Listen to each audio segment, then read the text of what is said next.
तसं पाहिलं तर आपला हा वारकरी संप्रदाय हा जगातील एक आगळा वेगळा असा संप्रदाय आहे. काय? एक आगळा वेगळा संप्रदाय. संप्रदाय म्हणजे काय? सम्यक रीतीने प्रकर्षाने जो समाजाला दिशा दाखवतो त्याला म्हटलं जातं संप्रदाय. आपला वारकरी संप्रदाय हा याचं एक वेगळेपण आपल्यापुढे ठेवतो मी. आपला हा वारकरी संप्रदाय जिवंत संप्रदाय आहे. आपण जिवंत कोणाला म्हणतो? ज्याच्या शरीरामध्ये प्राण आहे त्यालाच आपण जिवंत म्हणतो. तसा वारकरी संप्रदाय जिवंत संप्रदाय.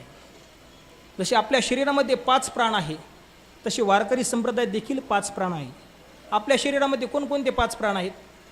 प्राण, अपान, व्यान, उदान आणि समान. हे आपल्या शरीरामध्ये जसे 5 प्राण आहे तसे वारकरी संप्रदायाचे देखील 5 प्राण आहे. दैवत, ऐका लक्षात राहू द्या, दैवत, संत, ग्रंथ, तीर्थ आणि साधना हे आपल्या वारकरी संप्रदायाचे 5 प्राण आहेत.